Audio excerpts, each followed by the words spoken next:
When did you first learn your friend was missing? 3 schools in 3 years. Didn't even finish your junior year at the last place.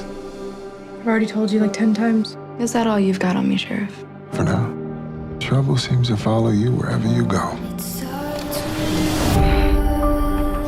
Okay, were you a fan of the original first season, and did you feel the pressure to hold up that successful tone that they had?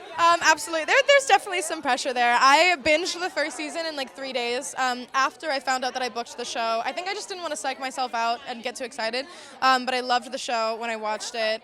Such a crazy twist ending, and I just knew that I was in for a crazy ride, which I was. There was a little bit of pressure. Obviously, I want the fans to be happy. I think they will be.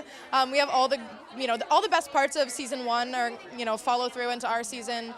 I think the stakes are really high, and I think that you should be suspicious of a different character every episode, and hopefully we leave everybody shocked at the end. Absolutely. What was it like to get those scripts week by week and be like, who did it?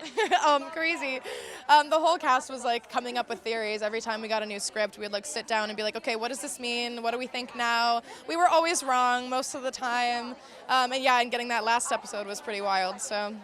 One of the things that I love about this show is that while the events are life-changing and crazy, the characters themselves you can find anywhere in the world at any high school. Did you find yourself in your character at all? Absolutely. Oh my gosh, I'm so glad you said that because, obviously it's in a different timeline. We're in Y2K.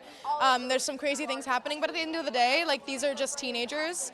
And I can relate to Megan a lot. I feel like in that first timeline when we meet her, she's just such a normal, straight A, goody two-shoes, teenage girl, a little bit sheltered. She had to grow up really fast because she had a single mom. I can relate to a lot of aspects of her, especially in that first timeline, and then we get to see her blossom in the second timeline and let loose a little bit and be a regular teenage girl. And I had all those same experiences, and I think every teenage girl pretty much does. So, yeah. Some of these scenes are so intense. Did you have anything to kind of calm down and get yourself back to reality? Yeah, absolutely. I mean, we're filming all 3 timelines in the same day most days, so there's a lot of emotional whiplash going back and forth, but I think the things that helped me the most was just sitting by myself, looking at them. Everything's in the material for me, knowing where my character's at, journaling in my character's perspective, listening to the right music, and having great co-stars. Having amazing co-stars who are so supportive and get you through those tough scenes, and then you can go home to at the end of the day and be like, okay, I can let that go and start over again tomorrow. So for those who are huge fans of the first season, what do you want to say to them about the second season? I hope you guys love it. I know you loved the first season. I did too. Keep an open mind. You might love this one too.